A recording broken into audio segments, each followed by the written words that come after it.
आजकल बहुत early as में बच्चे भी रिलेशनशिप्स में आ रहे हैं। ऐसे केसेस ज़्यादातर उन्हीं कंडीशंस में होता है जो एक अप्रोप्रिएट एज से पहले शुरू होते हैं, जहाँ पे इंसान का दिमाग पूरी तरीके से मैच्योर नहीं हुआ होता है। इमेजिनरी वर्ल्ड होता है जहाँ पे एक लड़की है, एक लड़का है, सब कुछ बहुत अच्छा चल रहा है, लड़की भी परफेक्ट है, लड़का भी परफेक्ट है, so it's a perfect love story. Conflicts के लिए वो यंगस्टर्स तैयार नहीं है। देखिए, वायलेंस जब भी आएगा तो ये अचानक नहीं होता है। समय क्या होता है ना कि एक ग्लासेस पहने हुए होते हैं कि अरे ये तो प्यार करता है, तो उन वार्निंग साइंस को लड़कियां नज़रअंदाज कर देती हैं। मेरे पास ऐसे बहुत सारे बच्चे आते हैं, यंगस्टर्स आते हैं, लड़कियां आती हैं ब्रेकअप के बाद। मैं नहीं कह रही सारे लड़के खराब होते हैं, पुरुषों के साथ हिंसा हो रही है और जो लॉज बनाए गए हैं महिलाओं को जस्टिस दिलाने के लिए, कई बार उसका मिसयूज भी होता है। पुरुषों के साथ एक बहुत बड़ा टैग लगा होता है कि मर्द को दर्द नहीं होता।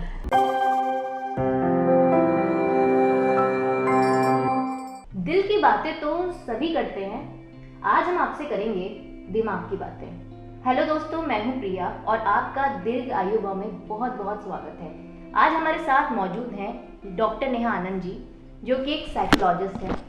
आज हम इनसे कुछ गंभीर मुद्दों पर चर्चा करेंगे, जैसे कि आजकल आप सब देखते हैं न्यूज़पेपर, मीडिया में कि एक बॉयफ्रेंड ने एक गर्लफ्रेंड को जान से मार दिया, या फिर एक शादी के 2 महीने बाद एक पति ने पत्नी की हत्या कर दी।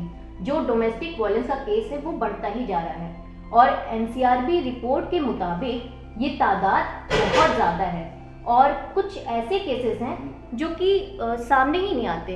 तो मेरा पहला सवाल आपसे ये था कि ऐसा क्या लड़कों के दिमाग में अचानक से चेंज हो जाता है कि वो अपने पार्टनर से एक टाइम पे बहुत प्यार करते हैं, दुख सुख बांटते हैं, और ऐसा क्या चेंजेस हो जाता है कि वो अपने पार्टनर की जान लेने पे उतारू हो जाते हैं?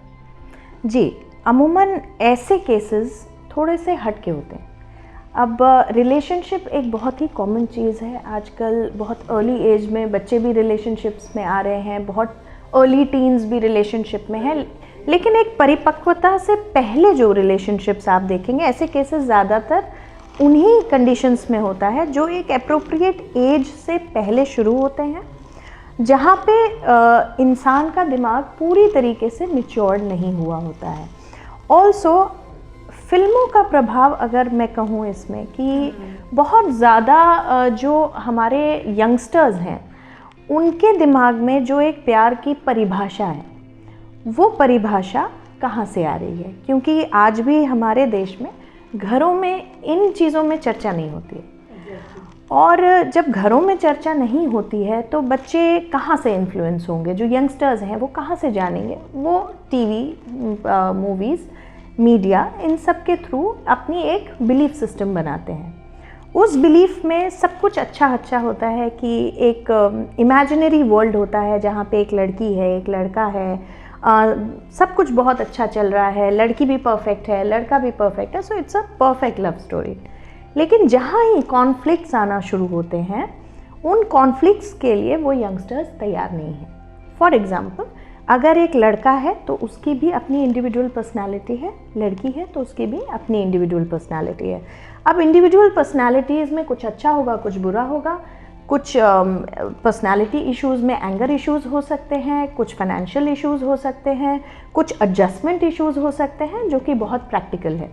लेकिन जब ये इश्यूज़ क्रॉप अप होते हैं तो वो हैंडल करने की क्षमता यंगस्टर्स में नहीं है, क्योंकि वो एक इमेजिनरी वर्ल्ड में जी रहे होते हैं। दूसरा, जब भी ये कॉन्फ्लिक्ट्स बढ़ते हैं, जहाँ पे शुरू में सब बहुत अच्छा चल रहा होता है, लेकिन जैसे ही टाइम बढ़ता है, साल 2 साल लड़के लड़कियाँ साथ में रहते हैं, तो उनको एक दूसरे की कमियाँ दिखती हैं, जो शुरुआती दौर में नहीं दिखती हैं। कमियाँ दिखने के साथ साथ जब कॉन्फ्लिक्ट्स आते हैं तो वहाँ पे जैसा कि मैंने कहा, वो रिजॉल्व नहीं कर पाते हैं। अब हमारे कि इतने एक्सट्रीम केसेस क्यों? कि अगर कुछ भी ऐसा हुआ तो इतना एक्सट्रीम की मर्डर्स हो जाते हैं। हमने आए दिन न्यूज़ में देखा, अभी दिल्ली में भी केस हुआ था, साउथ में बेंगलोर में केस हुआ, जहाँ पे टुकड़े टुकड़े कर दिए लड़की के। अभी लखनऊ में भी केस हुआ था। तो इतना एक्सट्रीम वायलेंस कहाँ से आ रहा है? देखिए, वायलेंस जब भी आएगा तो ये अचानक नहीं होता है।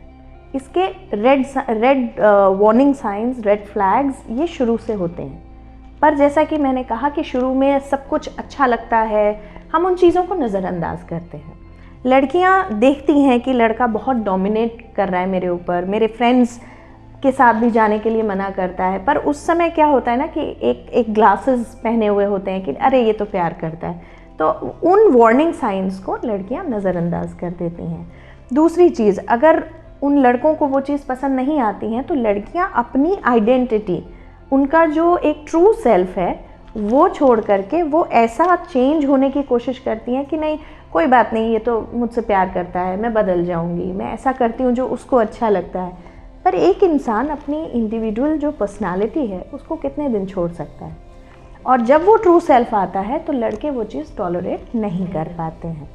लड़कों में अगर ये शुरू से एंगर इश्यूज़ हैं या ईगो हैसल्स बहुत ज़्यादा हैं, या उन्होंने अपनी फैमिली में उनके डायनामिक्स शैटर्ड हैं, उन्होंने देखा है अपने घर में डोमेस्टिक वायलेंस, अपने फादर को अपनी मदर को ट्रीट करते हुए देखा है, और भी बहुत सारे फैक्टर्स साइकोलॉजिकली हो सकते हैं कि पहले ब्रेकअप हुआ हो और वो कुंठा मन में भरी हुई हो, या कोई इन्फीरियॉरिटी कॉम्प्लेक्स हो कि लड़की फाइनेंशियली बहुत अच्छी हो या उसका जॉब बहुत अच्छा है, वो धीरे धीरे इन चीज़ों को सप्रेस कर रहा है। तो जहाँ पे भी कोपिंग मैकेनिज्म नहीं होगा, मैच्योरिटी नहीं होगी और ये रेड फ्लैग्स लड़कियां नज़रअंदाज करेंगी, तो वहाँ जाकर के एक्सट्रीम केसेस होने के चांसेस बहुत ज़्यादा होते हैं। अच्छा, आप उन लड़कियों को स्पेशली क्या कहना चाहेंगी? इतना सब केसेस देख रहे हैं आजकल, मर्डर हो जा रहे हैं, लेकिन फिर भी लड़कियों में जो एक कॉन्फिडेंस है कि मेरा वाला अलग है जी। तो ये कॉन्फिडेंस कैसे ब्रेक कर सकते हैं कि उनको समझाएं कि नहीं, उस दिशा में नहीं जाना, सब कुछ जानते हुए भी? तो आप उनके लिए क्या बोलना चाहेंगी स्पेशली? देखिए, मेरे पास ऐसे बहुत सारे बच्चे आते हैं, यंगस्टर्स आते हैं, लड़कियां आती हैं ब्रेकअप के बाद, और टाइम लगता है ब्रेकअप के बाद इन चीज़ों से उबरने में, लेकिन मैं लड़कियों को ज़रूर ये चीज़ बोलना चाहूँगी कि जब भी आप एक रिलेशनशिप में आते हैं तो आज आप 2023 में हैं, ये याद रखें कि कोई भी चीज़, जैसे आप बोलते हो अपने रिलेशनशिप स्टेटस को कमिटेड, इतनी जल्दी कमिटेड होने की ज़रूरत नहीं है। आप टाइम लें। अगर डेटिंग कल्चर बहुत कॉमन है, अगर आप डेट पे भी जा रहे हैं तो इस मानसिकता से जाइए कि मुझे इस इंसान को पहले समझना है। दूसरा, जब भी आप किसी के साथ रिलेशनशिप में आते हो, अपने आप को बदलने की कोशिश ना करें। जो आप हैं आप वही रहें। आपकी जो आइडियोलॉजीज़ हैं, जो लाइफ की फ़िलॉसफीज़ हैं, जो प्रिंसिपल्स हैं, आप उस पर स्टिक करिए। सामने वाला अगर आपके लिए पूरी तरीके से डिवोटेड है तो वो आपको एज इट इज़ एक्सेप्ट करेगा। तीसरा, अपनी इमेजिनरी वर्ल्ड, जो एक सोशल मीडिया का वर्ल्ड है, उससे बाहर आइए। रियल वर्ल्ड में, प्रैक्टिकल वर्ल्ड में सब कुछ अच्छा नहीं होता है। कई बार ख़राब चीज़ें भी होती हैं, वीकनेसेस भी होती हैं, तो ये एक बेनिफिट ऑफ डाउट ज़रूर दीजिए, और ख़ास तौर से अपने कुछ एक दो क्लोज़ लोगों से चीज़ें डिस्कस कीजिए, सो दैट कई बार आपको न्यूट्रल पर्सपेक्टिव से बातें कोई कहने वाला होता है तो आपको दूसरे एंगल से समझ आता है। मैं नहीं कह रही सारे लड़के ख़राब होते हैं, बट रेड फ्लैग्स को नज़रअंदाज बिल्कुल नहीं करना चाहिए, और उसके लिए अगर आप टाइम लेती हैं तो ये बहुत अच्छी बात है, समझिए, और उसके बाद अपने रिलेशनशिप स्टेटस को सोशल मीडिया पे भी चेंज कीजिए, कमिटेड और सिंगल। अच्छा, इन सब के बाद भी कुछ डाउट्स रह जाते हैं लड़कियों में, तो वो 2-3 ऐसे रेड फ्लैग्स बता सकती हैं जिससे लड़कियां इजीली समझ जाएं कि हाँ, अब यहाँ पे नहीं जाना चाहिए या कंटिन्यू नहीं करना चाहिए? जी, वही डूज एंड डोंट्स। देखिए, जब दो लोग साथ में मिलते हैं, एक रिलेशन में आते हैं, तो उनकी अपने अपने प्रेफरेंसेस हैं, चॉइसेस हैं, कौन सा कलर पसंद है, छोटी चीज़ है, बहुत छोटी चीज़ों से बड़ी चीज़ें, यानी कि कौन सा कलर पसंद है, खाने में क्या पसंद है, बड़ी चीज़ें। मैं फ्रेंड्स के साथ ट्रिप पे जा रही हूँ, मुझे मैं आज बात फ़ोन पे नहीं कर पाऊँगी, मैं अपने फ्रेंड्स के साथ रहूँगी। अगर इन सब चीज़ों में आपको दिखता है कि बहुत टोक टाक हो रही है या आपकी अपनी पर्सनल स्पेस इन्वेड हो रही है, ये सबसे बड़ा रेड फ्लैग है, क्योंकि आप एक ह्यूमन बीइंग हैं। गर्लफ्रेंड बॉयफ्रेंड के अलावा भी आपकी दुनिया है, आपके पेरेंट्स हैं, आपकी फैमिली है, आपके खुद के फ्रेंड्स हैं जो आपका टाइम चाहते हैं, और आपकी अपनी चॉइसेस हैं, अगर उसमें इंटरफेरेंस आ रहा है या लड़ाई झगड़े हो रहे हैं, या अगर आपको दिख रहा है सामने वाला एक्सेसिवली पजेसिव है और बहुत ज़्यादा आपके लिए अग्रेशन शो कर रहा है, that is a major warning sign. तो मैं उन लड़कियों से कहना चाहूँगी कि अपने माँ बाप की रोक टोक जो है वो सुने, बॉयफ्रेंड्स की ना सुने, क्योंकि रेड फ्लैग्स आपको मैम बता चुकी हैं। मैम, मेरा आपसे अगला सवाल ये है कि हम वॉयलेंस की बात कर रहे थे, तो ये वॉयलेंस सिर्फ महिलाओं के साथ नहीं, पुरुषों के भी साथ होता है जी। तो ऐसे क्या मतलब सिचुएशन बनता होगा और कि पुरुषों के साथ वॉयलेंस हो रहा है और ये केसेस क्यों इतना बढ़ रहे हैं? क्योंकि महिलाओं का तो दिख रहा है, पुरुषों का भी, पुरुषों के साथ भी हो रहे हैं, लेकिन वो सामने नहीं आ पा रहे हैं, तो ऐसे क्यों हो रहा है?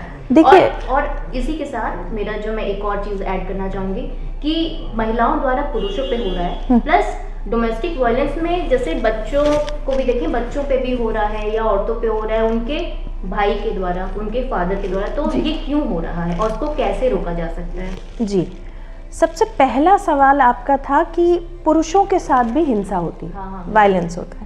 ये बिल्कुल सच है, एक बहुत बड़े स्तर पे पुरुषों के साथ हिंसा हो रही है, और जो लॉज बनाए गए हैं महिलाओं को एक जस्टिस दिलाने के लिए, कई बार उसका मिसयूज़ भी होता है, ये है ना।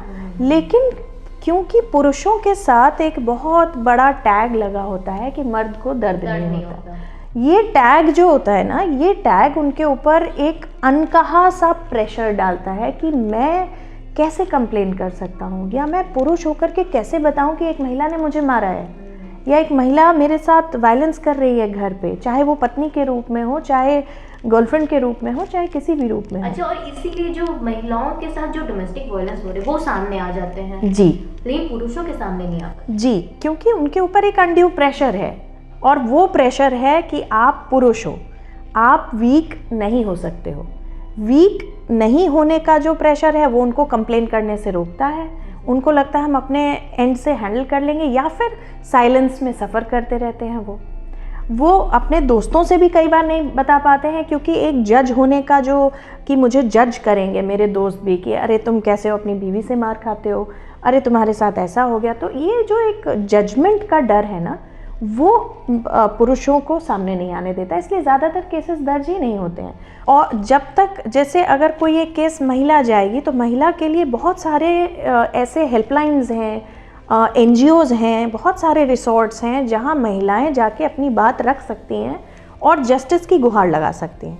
पुरुषों के लिए अनफॉर्चुनेटली बहुत कम ऐसे NGOs हैं जो पुरुषों पे काम कर रहे हैं या पुरुष हिंसा पे काम कर रहे हैं। पुलिस में भी अगर कोई FIR के लिए जाता है तो 2 से 3 बार इन चीज़ों को नज़रअंदाज किया जाता है। हो सकता है वो बहुत ही बड़ी बात हो, पर बहुत ही हल्के में लिया जाता है। ऐसी कोई हेल्पलाइंस नहीं है जो पुरुषों के बारे में सुने। अब होंगी, हो सकता है, फ़िलहाल मैं अवेयर नहीं हूँ। अगर मैं एलीट होके, पढ़ी लिखी होके मैं अवेयर नहीं हूँ तो कितने लोग अवेयर होंगे हेल्पलाइंस के बारे में। तो मुझे लगता है कि सरकार को अब, क्योंकि इतना महिलाओं पे काम हो चुका है, पुरुषों पे भी ध्यान देने की ज़रूरत है, because they suffer in silence. Third आपका क्वेश्चन था कि घर पे कई बार भाई अपनी बहनों पे हिंसा करते हैं या पिता अपनी बेटियों पे करते हैं। इसका देखिए एक बहुत बड़ा कारण ये है, आज भी देखिए हम पेट्रियार्की से चेंजेस तो आ रहे हैं, लेकिन हम अभी भी पेट्रियार्की से बाहर नहीं आए हैं। पितृसत्ता अभी भी है, और आप देखिए घरों में अब भी ये चीज़ बोली जाती है कि भाई लड़की है तो 7 बजे तक आ जाए, और 7 बजे के बाद भी अगर है, या किसी यंग लड़की को बर्थडे में जाना है, 10 साल का भाई साथ में चला जाएगा, और नाइट आउट्स के लिए नहीं जा सकते हैं, या बहुत डूज एंड डोंट्स हैं। तो इन चीज़ों में अगर कोई लड़की मान लिया सामने आना भी चाहती है तो उसको एक स्टेटमेंट, बहुत आम स्टेटमेंट है, सुनना पड़ता है कि तुम बहुत ज़्यादा पढ़ लिख गई हो क्या, या बहुत दिमाग ख़राब हो गए हैं तुम्हारे। इस तरह के स्टेटमेंट्स अमूमन सुनने को मिलते हैं, सिर्फ माता पिता से नहीं, भाइयों से भी, क्योंकि भाइयों को ये एक ओहदा घर में दे दिया जाता है कि तुम एक पुरुष हो, पिता के बाद बहन के लिए तुम्हारी जिम्मेदारी, जबकि ऐसा बिल्कुल भी नहीं है। अगर इक्वालिटी है तो मुझे लगता है माता पिता को या भाइयों को अपनी बहनों पे पूरा का पूरा ये ट्रस्ट होना चाहिए कि ये हैंडल कर लेगी सिचुएशन। हाँ, अगर मेरी कहीं ज़रूरत है तो डेफिनेटली मैं वहाँ खड़ा होऊंगा, क्योंकि अगर हम फिज़िक की बात करें तो फिज़िकली देखिए विमेन का जो एक स्ट्रक्चर है वो पुरुषों से कमज़ोर तो है। फिज़िकल स्ट्रक्चर की जब भी बात आएगी वहाँ पे आप चाहे पिता हो, चाचा हो, मामा हो, भाई हो, आपका पूरा बनता है कि आप घर की बच्ची के साथ खड़े रहिए। लेकिन मेंटली अगर आप उसके ऊपर दबाव डाल रहे हैं या मार पीट रहे हैं, ये भी अब्यूज़ का हिस्सा है, वायलेंस का हिस्सा है, और कहीं ना कहीं उस महिला के अंदर कुंठा भरेगी, उस बच्ची के अंदर कुंठा भरेगी, और वो लाइफ में बहुत सारी ऐसी प्रॉब्लम्स को फेस करेगी जहाँ पे उसका कॉन्फिडेंस शैटर हो जाएगा। वो ऑफिस जाएगी, वहाँ अथॉरिटेटिव फिगर को नहीं झेल पाएगी, वहाँ वो इनसिक्योर फील करेगी। प्रमोशन अगर आप देखें, प्रमोशन वैसे भी जेंडर डिस्क्रिमिनेशन तो है ही, पुरुषों को जल्दी प्रमोशन मिलता है, महिलाओं को नहीं मिलता है। अगर वो इन सब चीज़ों के लिए कभी भी आवाज़ उठाने जाएगी तो एक डर कहीं ना कहीं सबकॉन्शियस में बैठा रहेगा, जो कि घर से शुरुआत होती है। तो ये सारी चीज़ें ऑल टुगेदर बदलने की ज़रूरत है। जेंडर इक्वालिटी पे काम हो रहा है और भी होगा, पर मुझे लगता है अभी ट्रांजिटरी पीरियड है, टाइम लगेगा थोड़ा इसमें। Thank you so much ma'am. मुझे लगता है कि आपको तमाम सवालों के जवाब मिल गए होंगे इस वीडियो में। तो अगर ये आपके लिए हेल्पफुल है तो ये अपने रिश्तेदारों, परिवार और दोस्तों में ज़रूर शेयर करिए, और देखते रहिए दीर्घायु भव।